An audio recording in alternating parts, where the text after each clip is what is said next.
আসসালামু আলাইকুম। তোমরা যারা পড়ালেখা করছো তোমাদের কাছে একটা খুবই পরিচিত বিষয় হচ্ছে রচনা। অর্থাৎ তোমরা যারা কলেজে পড়াশোনা করো তোমাদের রচনায় অনেক বেশি নম্বর থাকে, প্রায় 20 নম্বর তোমাদের পরীক্ষায় থাকে। সো তোমরা যারা কলেজে পড়াশোনা করছো, তোমরা যারা স্কুলে পড়াশোনা করছো, তোমরাও চাইলে আজকের এই ভিডিওটি একদম প্রথম থেকে শেষ পর্যন্ত দেখতে পারো এবং কি কারণে তুমি রচনার মধ্যে বেশি নম্বর পাচ্ছ না এই ব্যাপারটা যদি তুমি জানতে চাও তাহলে অবশ্যই আমাদের এই ভিডিওটা একদম ফার্স্ট থেকে লাস্ট পর্যন্ত দেখতে হবে। আমি আশা করছি কেউ যদি আমার আজকের এই ভিডিওটা একদম ফার্স্ট থেকে লাস্ট পর্যন্ত দেখে তাহলে ইনশাল্লাহ রচনাতে সে কখনোই এখন থেকে আর কম নাম্বার পাবে না, ইনশাল্লাহ সে অনেক বেশি নাম্বার পাবে। তো আমি যদি তোমাদেরকে একটু বলি যে আসলে রচনাতে বেশি নাম্বার পাওয়ার টেকনিকটা আসলে কি, তো সাধারণত আমরা যারা রচনা লিখি এই রচনা লিখার মধ্যে একটা সমস্যা আছে।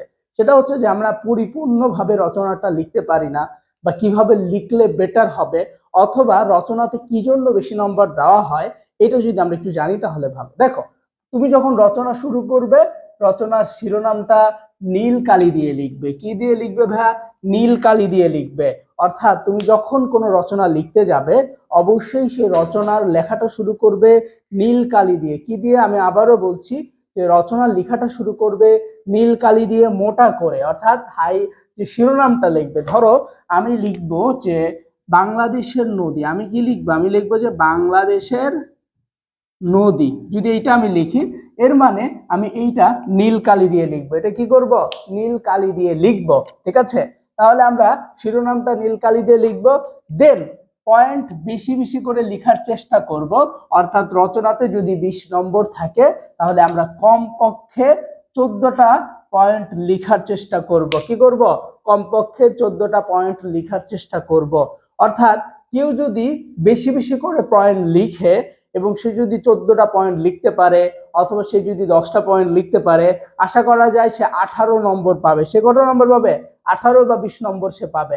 তারপর পয়েন্টগুলো নীল কালি দিয়ে মোটা করে লিখা। অর্থাৎ পয়েন্টগুলো, অর্থাৎ কিছু সাব পয়েন্ট থাকে আমরা জানি, সেই পয়েন্টগুলো কি করতে হবে? অবশ্যই সেই পয়েন্টগুলো তোমাকে নীল কালি দিয়ে একটু মোটা করে লিখতে হবে। তারপর তোমাকে 4 নাম্বার যে কাজটা করতে হবে সেটা হচ্ছে যে অবশ্যই রচনা লেখার ক্ষেত্রে কোনো কাটাকাটি করা যাবে না। আমরা সাধারণত করি কি, আমরা যখন কোনো রচনা লিখতে যাই আমরা প্রচুর কাটাকাটি করি, যেটা কিনা আমাদের একটা অভ্যাসে পরিণত হয়েছে। আমাদের উচিত কাটাকাটি করা যাবে না।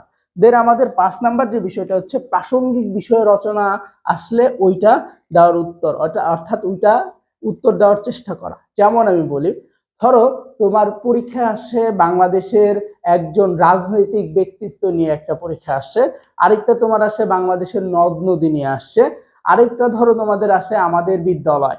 সো এখন তুমি নিজে চিন্তা করবা যে তুমি এই রাজনৈতিক বিষয় সম্পর্কে বেশি জানো নাকি আমাদের বিদ্যালয় সম্পর্কে বেশি জানো নাকি নদ নদী সম্পর্কে বেশি জানো। এখানে তুমি কিভাবে বুঝবা যে কোনটা তোমার উত্তর দেওয়া উচিত? অর্থাৎ যেইখানে তুমি পয়েন্ট গুলো বেশি লিখতে পারবা সেটাই উত্তর দেওয়া উচিত। অর্থাৎ তুমি যদি নদ নদী সম্পর্কে পয়েন্ট লিখতে পারো বেশি তাহলে তুমি নদ নদী থেকে উত্তর দিবা। তুমি যদি বাংলাদেশের আমাদের যে বিদ্যালয় আছে আমাদের বিদ্যালয় থেকে যদি তুমি উত্তর দিতে চাও, যদি পয়েন্ট বেশি লিখতে পারো তাহলে এখান থেকে উত্তর দেওয়ার চেষ্টা করবা।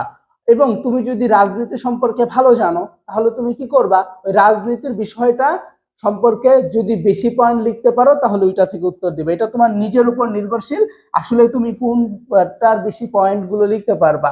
এরপর আমি যদি এখন দেখি যে আসলে নমুনাটা আসলে কিভাবে একটা রচনা লিখতে হয়, আমি তো কিছু বলে দিয়েছি, এবার আমি তোমাদেরকে এবার দেখিয়ে দিচ্ছি যে আসলে কিভাবে রচনাটা লেখা দরকার। 1 নাম্বার, দেখো ধরো বাংলাদেশের মুক্তিযুদ্ধ তোমার পরীক্ষা আসছে, এর মানে বাংলাদেশের মুক্তিযুদ্ধ এটা হচ্ছে একটা শিরোনাম। এটা কি ভাইয়া? এটা হচ্ছে একটা শিরোনাম। এটা হচ্ছে একটা শিরোনাম। তো এই শিরোনামটা আমি কি করেছি দেখতে পেরেছো? আমি এটা নীল কালার করে দিয়েছি এবং নীল কালার করে দিয়ে একদম মাঝ বরাবর লিখেছি। এটার আশেপাশে কিন্তু আমি কোনো দাগ দেই নাই, দিয়েছি আমি কিন্তু কোনো দাগ দিই নাই। তোমরাও ঠিক একই ভাবে এরকম মাঝ বরাবর রচনা লিখার জন্য লিখবা।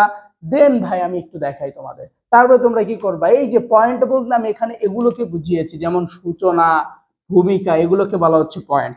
অর্থাৎ তুমি যত বেশি পয়েন্ট দিতে পারবা তোমার নাম্বার পাওয়ার পসিবিলিটি তত বেশি। তারপর খেয়াল করো এখানে উপসংহারের কথা আমি বলে দিয়েছি। তো সো উপসংহারও তোমাকে দিতেই হবে, কারণ যখন তুমি একটা রচনা লিখতে যাবা তখন অবশ্যই সেখানে ভূমিকা, সূচনা এবং উপসংহার থাকতে হবে। যদি এই দুইটা বিষয় না থাকে কোনো রচনায়, তুমি যদি শেষ পর্যন্ত উপসংহার কথাটা না লিখতে পারো, তাহলে কিন্তু ভাই তুমি বেশি নাম্বার পাবা না।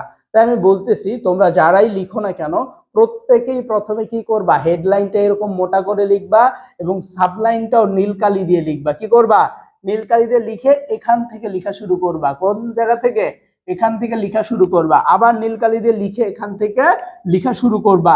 কেউ যদি এই নিয়মটা পরিপূর্ণ মানে এবং ভালো করে তার লাইফে প্র্যাকটিস করে, অর্থাৎ পরীক্ষার হলে সে প্র্যাকটিস করে এবং পরীক্ষার হলে সেটা প্রয়োগ করে, আমি আশা করছি যে তুমি অবশ্যই এখন থেকে রচনায় ভালো করবা। যদি তোমার এখন কলেজে পরীক্ষা হয়ে থাকে অথবা তোমার পরীক্ষা চলবে বা পরীক্ষা শুরু হবে কিছুদিন পর, তাহলে তুমি এই পদ্ধতিটা তোমার পরীক্ষা অ্যাপ্লাই করতে পারো। আমি আশা করছি যে তুমি বিগত সময়ে যেইভাবে রচনা লিখেছো, এখন তার থেকে বেশি ভালো লিখতে পারবে এবং তুমি বেশি নাম্বার ক্যারি করতে পারবে।